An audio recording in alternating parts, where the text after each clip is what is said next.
Hello everybody, welcome back with part 4 of our reaction series in The Search for DB Cooper by LEMMiNO. So yeah, I apologize. I know I've been stretching this series for too long. This video is 29 minutes long and I've stretched it for 4 parts. That is disgraceful. I am very sorry. Maybe in the next video actually be a full reaction, and I don't know what video I will be reacting to. Maybe another part or maybe a new part of our reaction series in the Pacific War made by Kings and Generals, because it's been a while. It's been like 4 or 5 months now since we've reacted to that series. I don't know, but I'm going to start my recording right now. It's because we're going to finish this video right here, right now, because you folks are getting tired of me just stretching this series for so long. It's been like, how long I've been reacting to this? Like almost a month now. Yeah, a month. I do apologize. So I've posted in my community tab. I asked you folks if should I continue the reaction videos and or maybe try something new. So you folks, I didn't really, maybe just one of you chose try something new. It will still based on history, but it's going to be new. It's not going to be like reactions. I think I'm going to do commentary. I don't think so. This is like almost like commentary too, because this is like a reaction video, and it's been a while. It's been a while since I've done something different, because the channel is now mainly a reaction channel, and yeah. And if you're wondering, am I still interested? Oh, there we go. Am I still interested in history? Sure. Yes, I am still interested in history, but you know me. It's like I've been watching wrestling for the past 2 months, and it kind of changed me. And I was thinking of changing this channel and making it into a wrestling type of channel, but I said no. This channel is about history. It's about me learning history. So yeah folks, here we are, chapter 5, The Suspects. Let's hold on, I'm gonna check the volume. Okay. By the time the press got wind of the hijacking, the FBI had already begun to investigate a few potential suspects. Among them was a man in Portland with initials DB and surname Cooper. This Cooper was quickly eliminated as a suspect, but due to a mix-up by the press, the name Dan Cooper was confused for DB Cooper, and the rest is history. While Dan Cooper is most likely a pseudonym, there is a comic book series of the same name. The comic is written in French and centers around a Canadian pilot named Dan Cooper. While the comic was not translated into English nor sold in the United States before 1971, it was available in Canada, which has a large French-speaking population. Given that American and Canadian accents can be difficult to distinguish, it's possible that Cooper, who was described as having no discernible accent, was a bilingual Canadian. This might even be supported by something that Cooper might have said.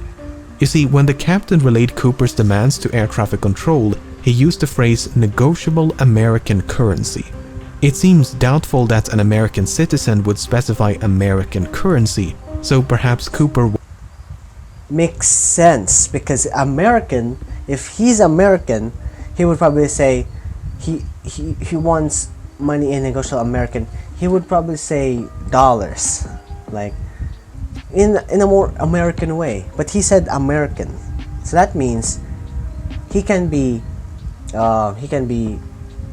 from other countries. He can be Canadian, as he said.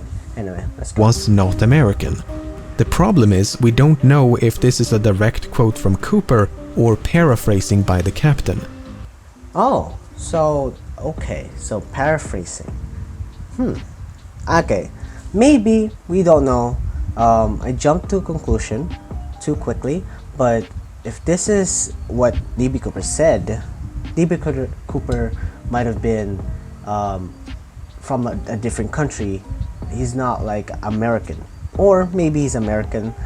We don't know. Maybe this is a rephrasing of the pilot, except from the radio communication transcript. So yeah, folks, let's continue. For instance, notes taken by the crew during the hijacking merely contain the phrase negotiable currency, while testimonies provided by the crew after the hijacking include phrases like $200,000 in cash and circulated US currency. So Cooper might have been Canadian, and he might have taken his name from the Dan Cooper comics, just as he might have been American and might have taken his name from something or someone else. Nearly half a century has gone by since the hijacking took place, and in that time thousands of suspects have been questioned and investigated. It would obviously be impossible to cover all of them here, but let's take a look at some of the people that at some point or another have been suspected of being D.B. Cooper. Okay. Alright. Robert Rackstraw first became a suspect in 1978, and on the surface he seems like a solid candidate. He was a decorated army paratrooper and helicopter pilot. He had experience with explosives. He had an extensive criminal record. He had an uncle named John Cooper who was an avid skydiver. He was expelled from the army only months before the hijacking, which might suggest a motive. After all, the hijacker did say he had a grudge. When confronted by journalists... Okay, anyway, Rackstraw Robert W. Rackstraw. Had a military background. So if you didn't remember last video, we talked about the evidences. Was it really evidences? Kind of. There are like evidences.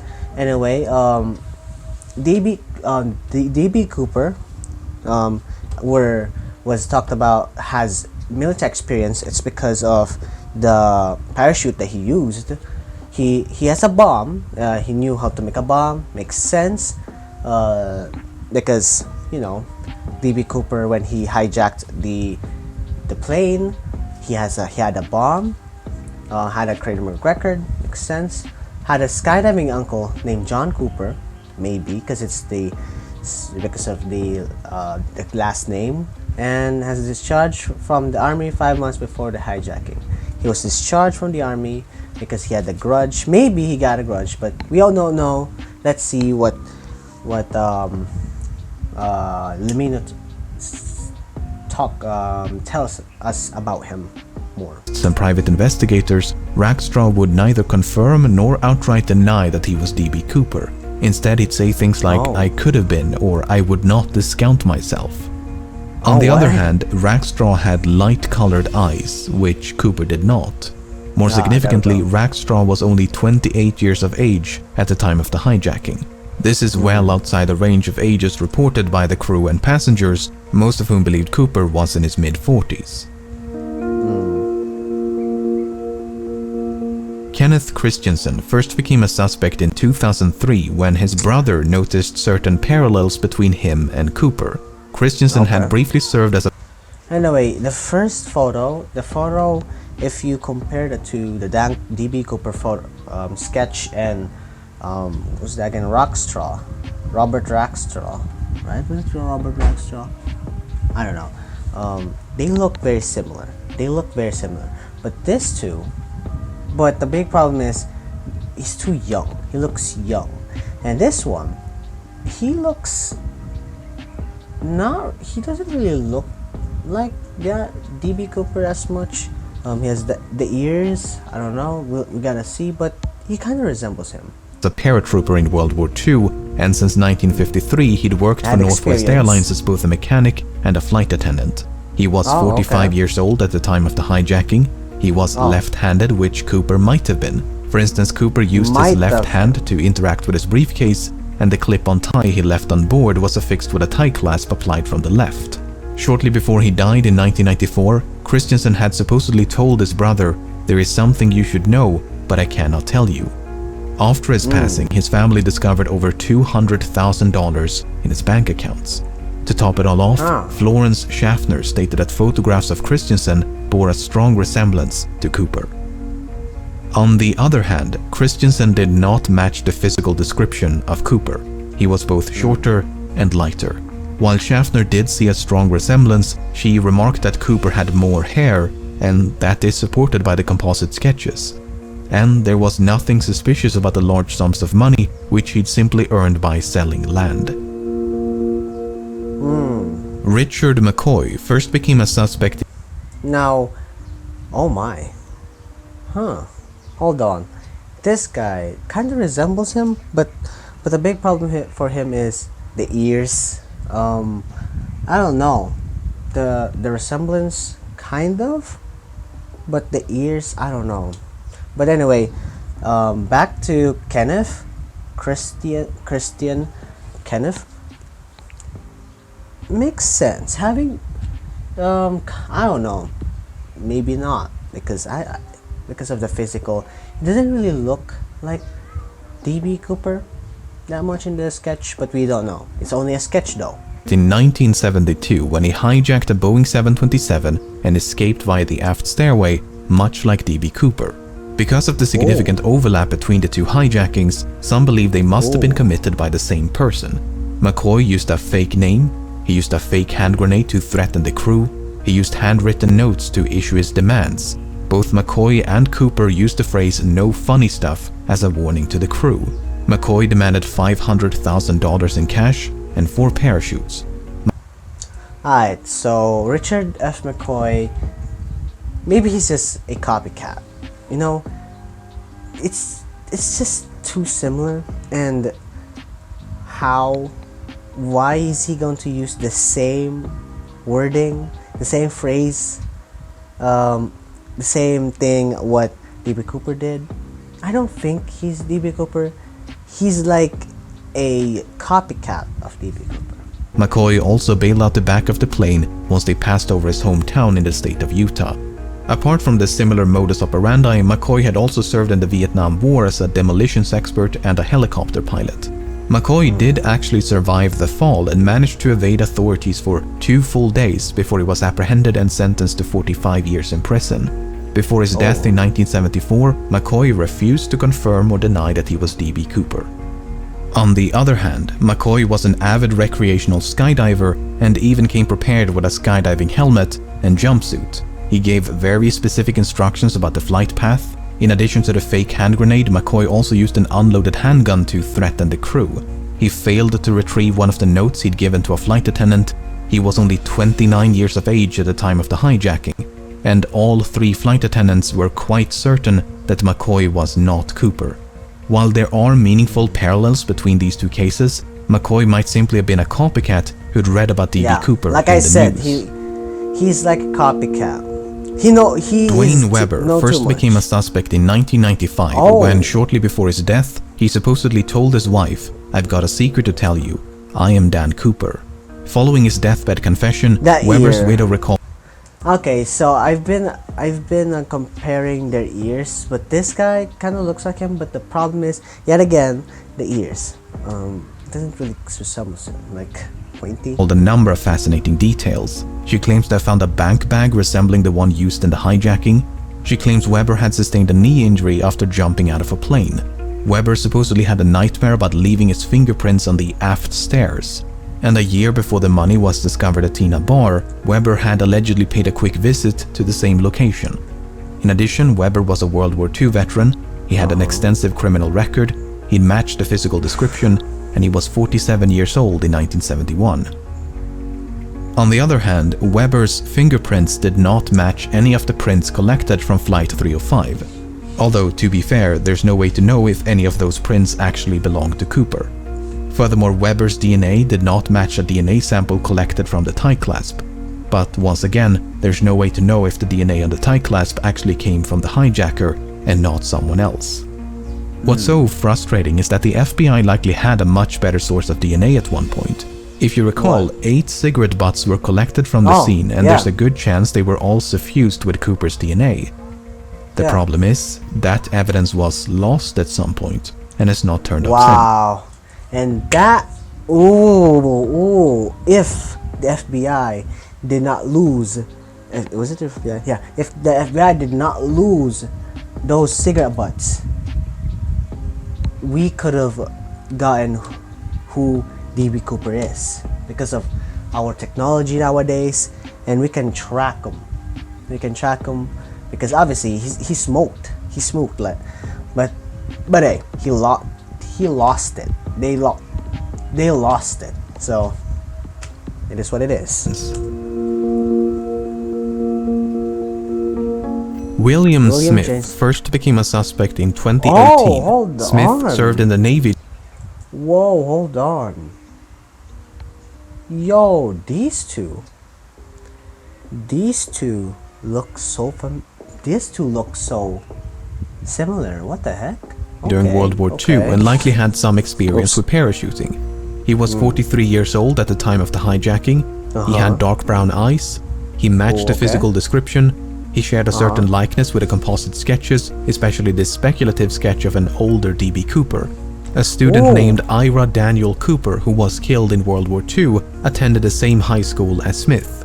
Smith worked as a yardmaster for a railroad company for most of his life, but in 1970 the company filed for bankruptcy. As a consequence, Smith lost his pension, which might suggest a motive. He could, for instance, have developed a grudge towards the airline industry for their role in bringing about the downfall of the rail transportation industry. It's further speculated that Smith could have used his knowledge of railroad networks to hop on a train and escape undetected. On the other hand, Smith spent his entire life in the northeastern United States. Given that the hijacking occurred on the other side of the country and was committed by someone who at least appeared to be familiar with the local terrain, Smith is not the most ideal candidate.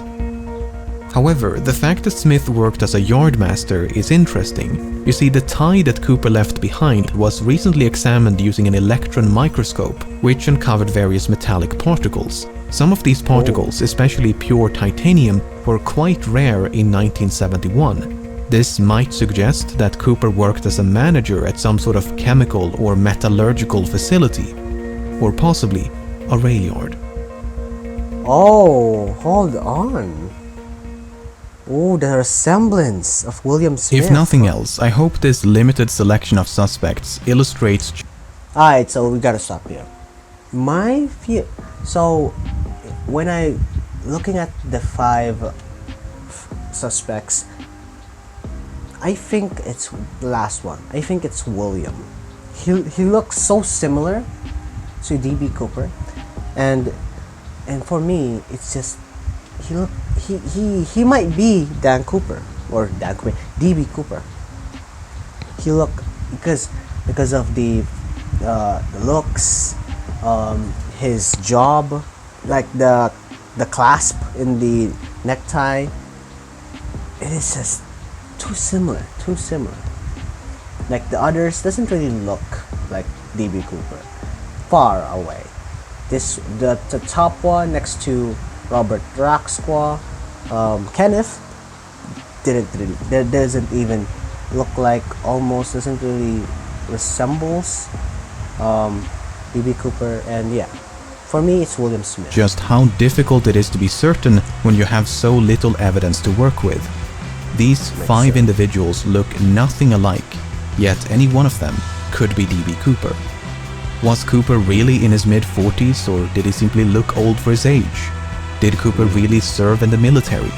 Which one of these sketches most closely resemble Cooper? In 2016, the FBI had to admit defeat and officially close down the case. Unless someone stumbles upon Cooper's remains or manages to track down the rest of the money, it seems there is little hope of resolution. Did Cooper survive? I have no idea. But as long as that possibility cannot be dismissed, the legend of DB Cooper will no doubt persist.